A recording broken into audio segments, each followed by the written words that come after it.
Right. In this part of your Sage 50 project, we are going to be putting in transactions. Now what I want you to do is to go into your AME Moodle, click on the Sage 50 project, and then I want you to go to the transactions link, double click on it, and so that will force download your transactions.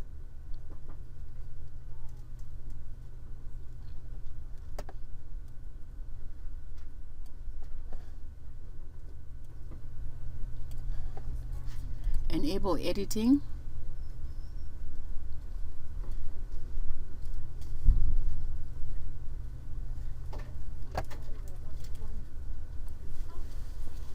And so there you go. So these are all the transactions that we are going to put into Sage 50 that our business has engaged in since the beginning of our fiscal year, which is 1 July 2016. So there are various invoices, memos with checks attached, memos, some of them from the bank for transactions that have happened in the bank, and so on. So we're going to put all this through. The transaction dates range from 1 July to 15 July, and in that period we're going to change session dates a couple of times. So this is the document we are referring to. I will now put this out away on my second screen so that we can focus on the Sage 50 program. So I'm bringing that up. I'm going to minimize my Moodle window so you don't see that, because we don't need to see that at the moment. I'll also minimize this so that we can focus on Sage 50. If you like, you can share your screen so that you're looking at both documents, or you can print the transactions and be looking at a paper version. So for the sake of pointing out various things in your transactions, I will put this transactions document as a shared screen so that I will be alternating between Sage and the instruction manual.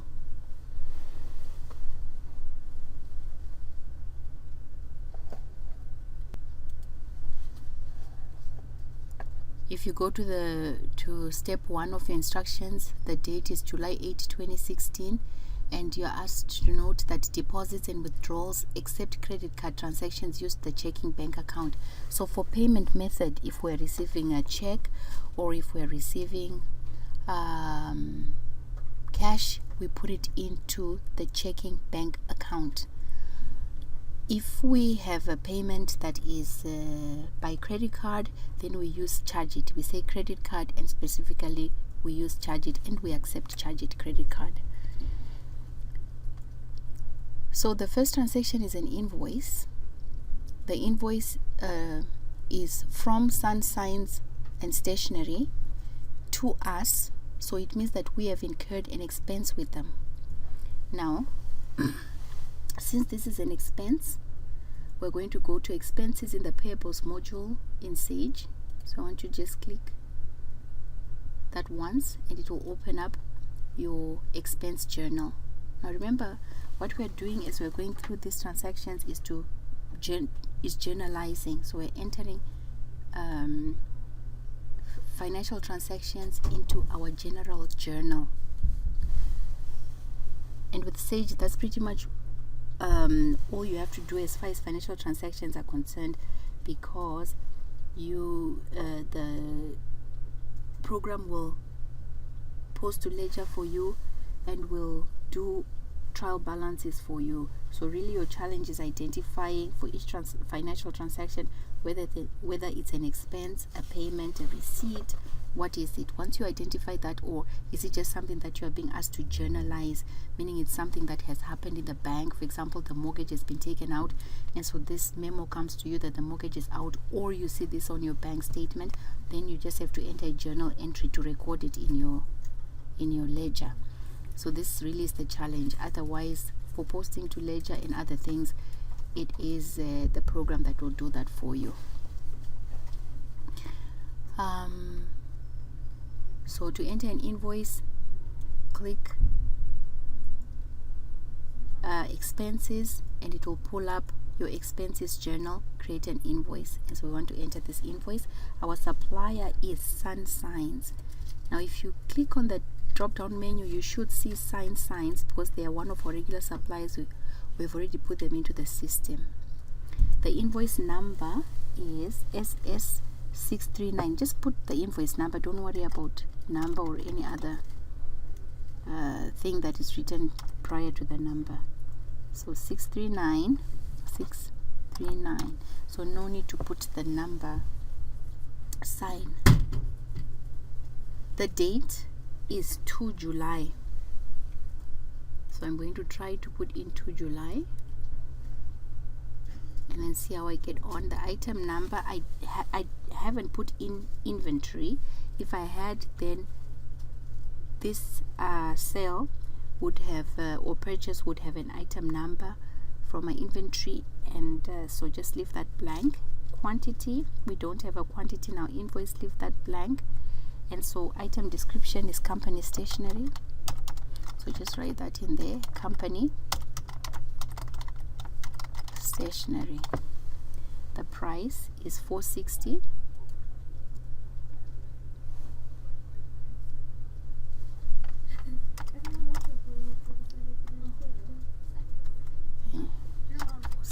There. Okay, and then you will see if you've put in the details of your invoice correctly, that it will look exactly like the invoice you have on paper. The sales tax is calculated to be $23, and so the amount due is $483, exactly as on the paper in the instructions. I'm going to attempt to post and see if it will allow me. So you see this message comes up. It says your company does not permit transactions to be dated after the current session date. To allow future dated transactions, in the home window in the setup menu, select settings, click company and then system, and select allow transactions in the future. So what I actually want to do is just to change the session date to maybe the 7th. So I'm going to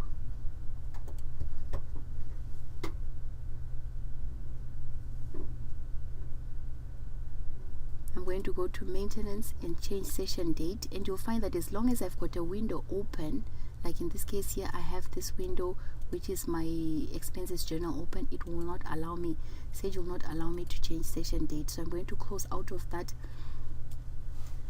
window and then go back to maintenance, the tab in the main menu, change session date, and then I want to change the session date to the 7th and say OK.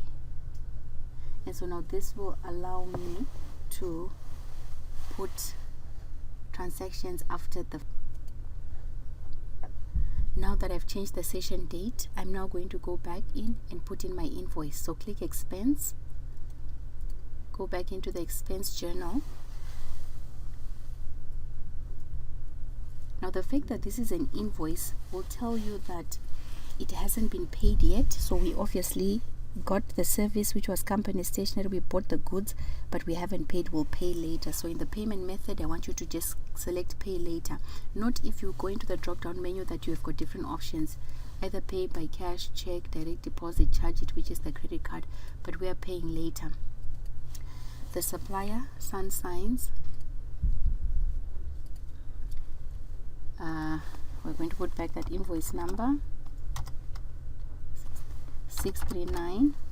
The date is 2 July. Since we've changed the session date to 7, it will now allow us to post this invoice. We'll leave the item number blank, the quantity blank, description company stationery, the price, amount 460. The GST will only be calculated after you put in amount in here. Then you'll see when you tap through that the GST will be put in there. If you look in here, you'll see that our linked supplier account will default into here. So if I click there, you'll see that it's 50/20 advertising. That's because we made this the linked expense account to this supplier. And so if you look, if you've entered everything correctly, your GST is calculated to as $23, and so your total is $483. Now we're going to post. And so we're told that this transaction was posted successfully, journal entry 1. Remember I said we're journalizing. So close that window and then just close out of here. So we finished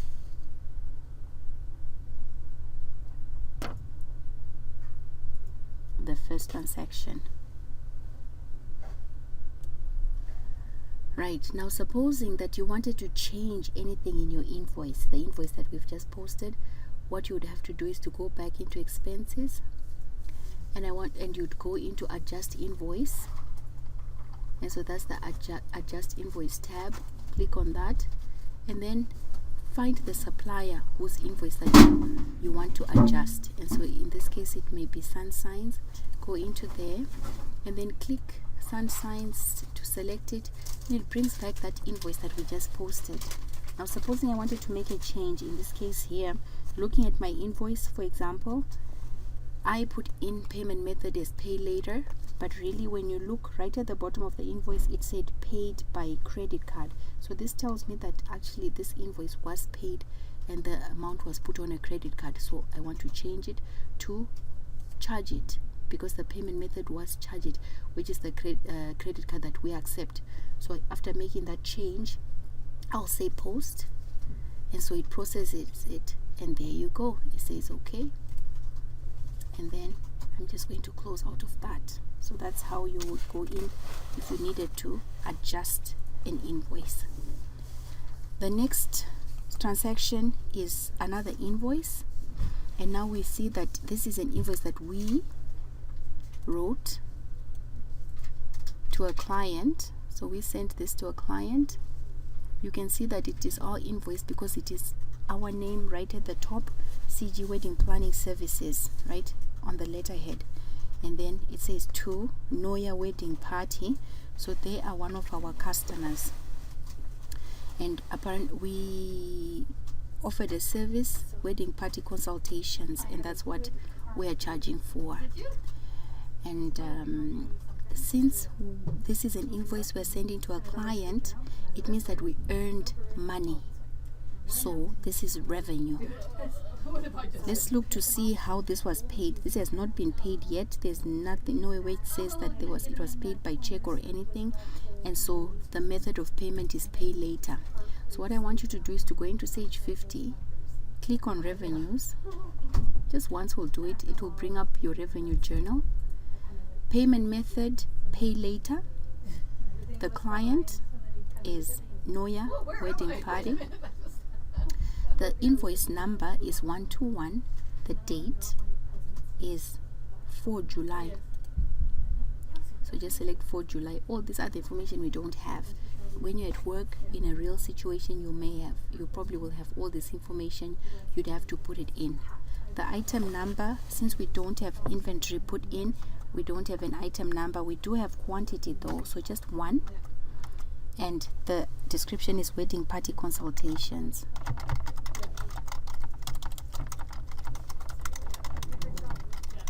Consultations, right? The price for it is, the unit price is 900, and the amount 900. And if you tap through, you'll see that the GST is calculated as $45, and that's all we need. See that message that we put in at the beginning, it's all in the stars. That's where it appears. Now client invoice, post, and so it will tell you there that you've posted the journal entry successfully, and just close out of that. Quickly going to the next transaction, memo 1. So this memo is to the bookkeeper from the owner of the company, who is Carol Gazer, and Gail Gazer, who is her partner. So number 1, record check 201. So I'll just navigate to that here on my screen in case you're not sure where I am. Memo 1, record check number 201, send the payment to Bell Canada, invoice reference BC 55112, note below. And so If you turn over the page, you will see that there are 2 checks there, and the first one is CG Wedding Planning Company, check number 201, right? And so the first point in the memo says record the check and then send it. Okay, so we'll do that first.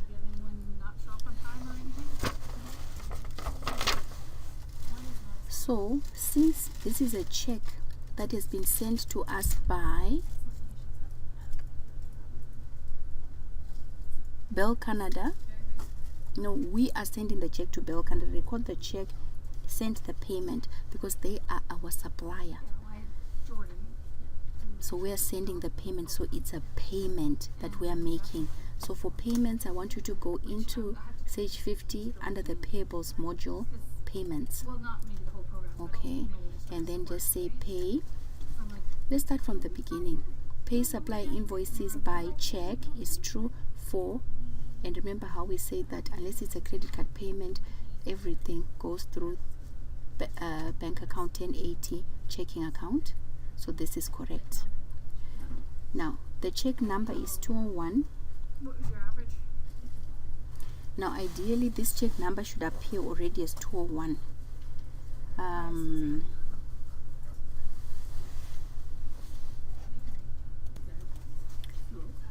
Ideally the check number should be 201, because this is what we set as our first check number.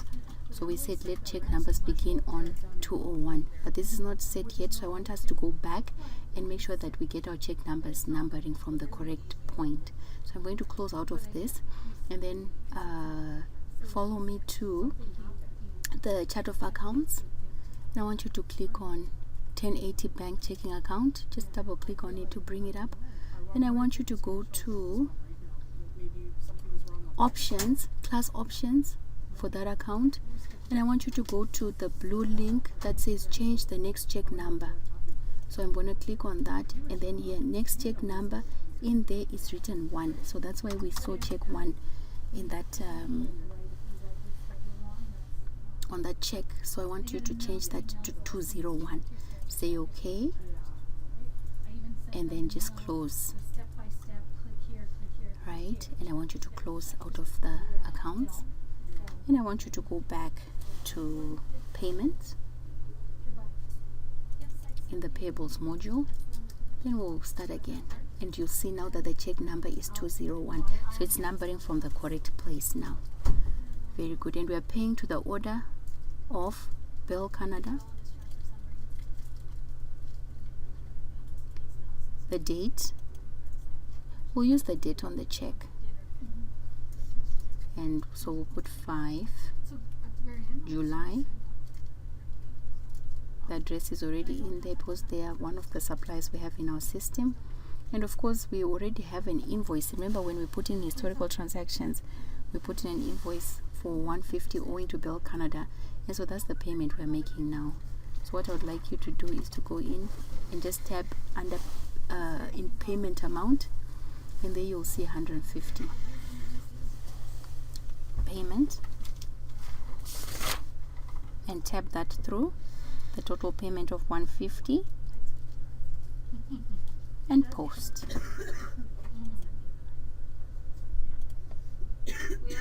And close. 48, 49. Going back to the memo, number 2 says please record the following payment received from Stella Book Club.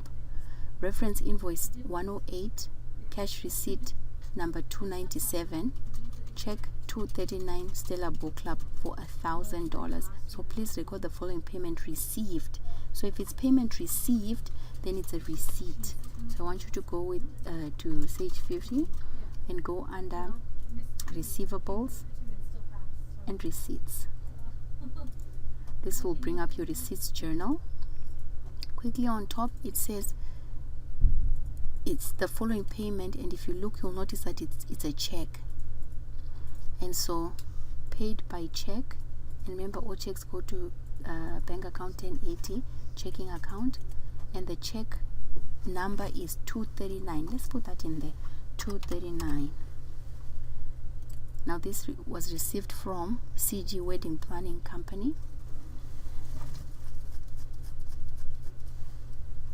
No, it was received from Stella Book Club. So I want you to go into your drop down menu and select Stella Book Club. The date on the check is 6 July.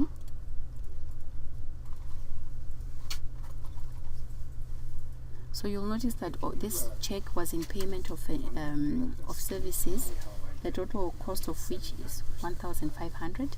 500 was paid. If you remember our historical transactions, we put in 500 against this invoice, and now they are paying the remainder owing with this check. So they are paying us the remainder owing, and the remainder owing is 1,000. So if we click on amount received, and it will put in 1,000 as the default, as this is what will clear the balance.